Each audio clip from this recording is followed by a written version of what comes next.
I have a container full of empty products that I'm going to be sharing with you guys today.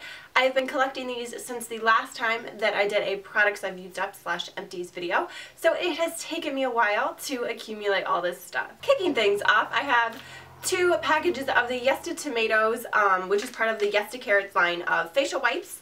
I like the Yesta Tomatoes ones because they're generally like not super scented and they work really well, and I generally like these towelettes. I've done like the tomatoes and the grapefruit and the cucumber. Right now I'm using the blueberry ones, but I think after I finish this package of blueberries that I'm currently on, I'm going to switch to a different type of like makeup removing towelette, but just to mix things up. I have 2 dry shampoos. One of them is the Batiste dry shampoo in Cherry.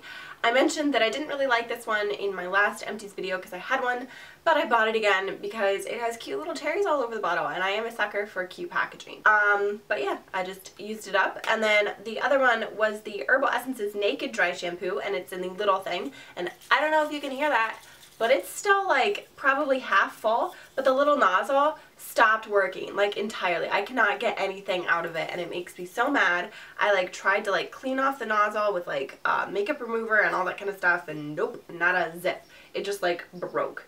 Not that it was a particularly amazing dry shampoo to begin with. I didn't really like it, but I was going to use it up because, I mean, it was free because I bought like the shampoo or whatever, and there was like a promotion at Target. But it was okay. I wouldn't really buy the full size of it. Sticking with the theme of hair products, I have 2 deep conditioners. The first one is the L'Oreal Evercream Sulfate Free Moisture System Deep Nourishing Mask, and I love this. This is probably one of my favorite conditioners I've ever used. I use this as a daily conditioner, not as like a mask, but I fell in love with this stuff so much. And then when I went back to get more, the store had discontinued it, of course. So they were all sold out of this, but they did have this one, which is the L'Oreal Ever Sleek. This one is the Ever Cream, so Ever Sleek, the smoothing deep conditioner. And I thought really like what's going to be like the huge difference. I did not like this one at all. It smells weird. It smelled like old ladies to me, which I really didn't like. It didn't make my hair as smooth or as tangle free as this one did. And generally I'm sad. But I did finish it because it's a principle thing. I bought it and so I'm going to finish it. But I have 2 of these. If I can find this one again, I will repurchase it, but I definitely will never be repurchasing this one again. I have 3 different face powder products. The first one is a Wet n Wild Color Icon. The packaging is like all worn off, but I still know what it is. The Wet n Wild Color Icon Bronzer SPF 15 in Reserve at Your Cabana. It is obviously totally gone. I hit pan on it a while ago and then I used it until it cracked, and then I crushed it up and put it in like a little sifter pot so I can continue to use it. So I have like 4 or 5 powders in there that are just crushed up and mixed together because I'm lazy like that and I'm going to use every single last bit of it. I'm not going to throw it away just because I hit pan. But it was nice. I didn't use it as a bronzer because it was a little bit too light for me as like a bronzer, but it worked really well as a face powder, so that's what I used it as. And I used it last summer and into like the fall, and it gave me like a really gorgeous glow, and I was like, this is awesome, I should do this again. So I think that I'm gonna repurchase the new like Wet n Wild bronzers in whatever the comparable shade is. Next up, I have a powder that I have had for a very long time. It is the Maybelline Dream Matte Powder in the shade Light 4 to 5. This is supposed to mattify. I did not like it at all. I bought it on a recommendation because I watched a video and someone said that they loved it and they were like, oh, it's amazing, it's fantastic. And I was kind of disappointed. It was rather lackluster for me. It did okay. It didn't really add like any color or like evenness or anything like that. I don't usually wear foundation, so I'll just wear like concealer and then powder. But this didn't really do anything. The last powder that I am showing you guys is from Essence. It is the Mattifying Compact Powder. I loved this stuff so much. I picked it up on Ulta because it was cheap. It was like $3 and I was like, I'm gonna do it. And this is in shade 7, which is translucent. I loved this. It kept my face matte all day. It was translucent. It didn't offer like any additional color, but if I was like wearing foundation or wearing like concealer and my skin was already pretty even, it just like kept everything in place. And I really liked it. I went back to Ulta to repurchase it and they didn't have it. They didn't have it. I was like, what? I was so upset. I have another hair product that I forgot to mention. It is my all-time favorite hairspray, which is the Aussie Sprunch hairspray. It is a flexible hold. Being that I have like very, very fine hair, I have a lot of it. It's very thick, but it's like baby fine, and it's super straight. And I always have problems with hairspray making my hair look crunchy or like hard, and I hate that so much. But I found this one. I bought it on a whim, and this is like my second bottle of it, but I love it. It's so fantastic. It gives my hair like flexible hold so I can still like brush my bangs back or like run my hands through my hair, but it keeps my style in place if I don't want it to move. If you have really fine straight hair like I do, then you should totally give this one a try. I do go through a lot of nail polish remover, and this is one of my favorites. This is the Swan Nail Polish Remover Strengthening with Gelatin for Natural Nails. It is a purple liquid. I buy it at Dollar Tree and I love it. It is awesome. At least for me, it works really, really well. And it's super cheap, so you can't really get much better than a product that is like $1 and it works well. Back to makeup, I have a sample that I got, which is Stainiac from the Balm, like Maniac, except it's a stain. A hint of tint for cheeks and lips. I tried to use it on my cheeks, and it just like left it splotchy, which was gross. And then I tried to use it on my lips, and it was really drying and not great. And now it's like Jello consistency. Obviously, I'm not going to be repurchasing it, but if you have this product and you love it, good for you, but it's not for me. And last but not least, I have a ton of mascaras, like so many. I am a total mascara junkie, so I'll be going through them one by one for you guys. Starting off, I have a Benefit Bad Gal Lash mini mascara. I loved this stuff. I got this as a mini in like a set with their Real and the High Beam. They had like a 3-set at Ulta or Sephora or somewhere, and I got it and I loved it. But I loved this wand. This wand was awesome. I also purchased the full size in the Bad Gal Lash, which I think was in my previous empties video. But this was the little one that I got before that one. I love the brush. It separates. It gives me a very natural look and like effect and length and volume, and I really like it. But being that I'm not totally in love with it, and I have found things that work like equally as good or better for less money, I won't be repurchasing it. Next up is a mascara I got from my friend Amy.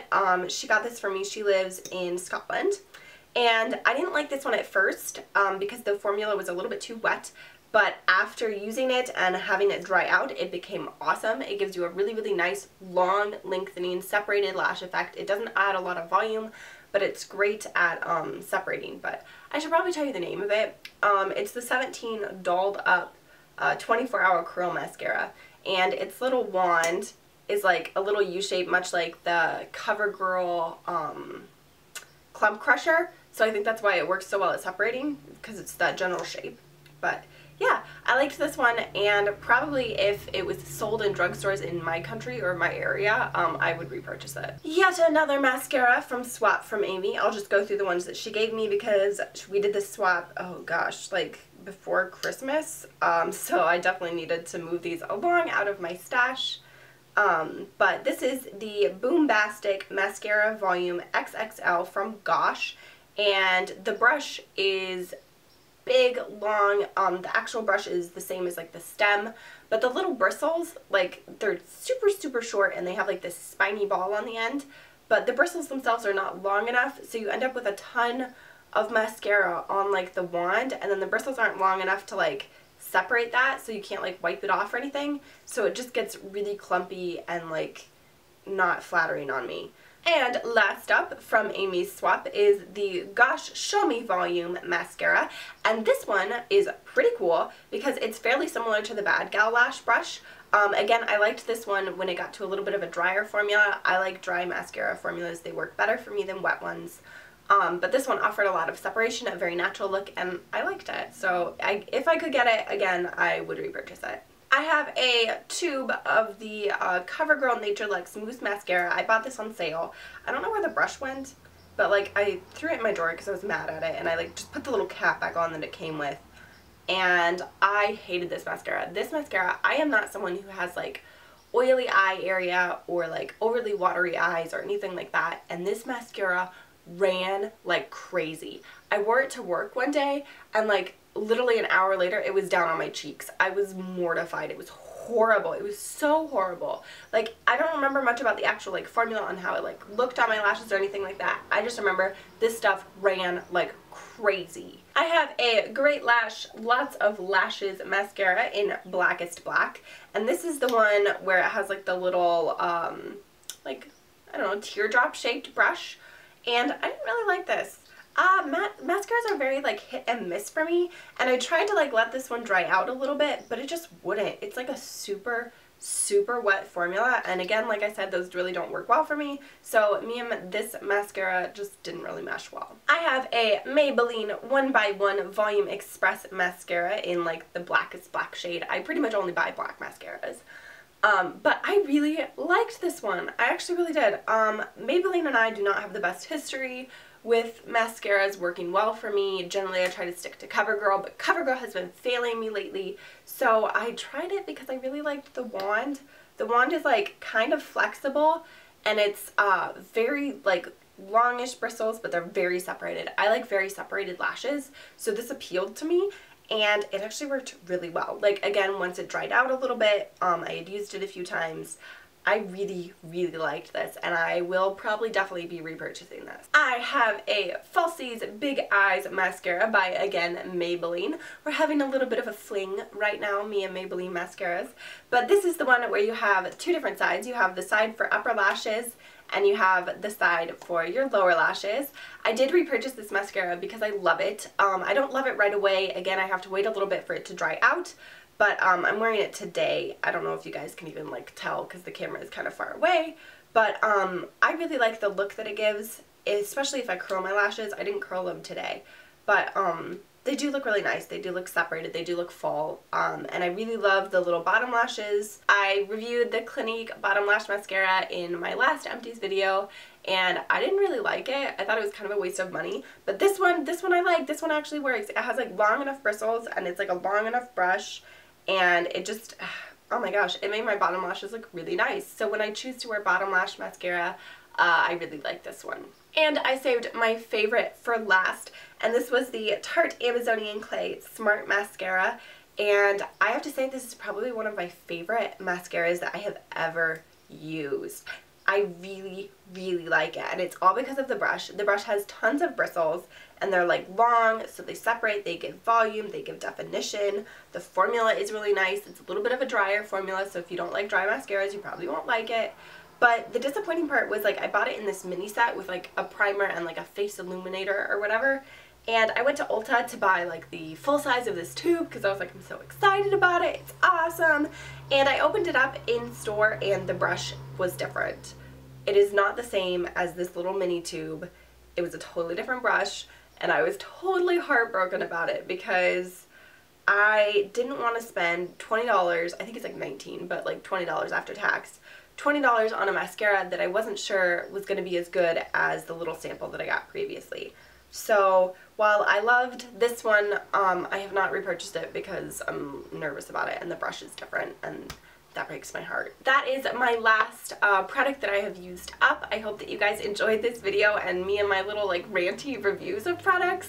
But I will see you again in my next video. And as always, if you want more content, you can always check my blog. I'll link it below. It is lovelyinlacquer.com. I post there, I try to post there 3 times a week, so you're getting a lot more content if like you don't like how infrequently I upload. It's easier for me to get a blog post up. So if you want some more content from me, be sure to check the blog, and I'll have links to like anything else like my Twitter, my Instagram, all that jazz in the down bar below. And I will see you guys in my next video.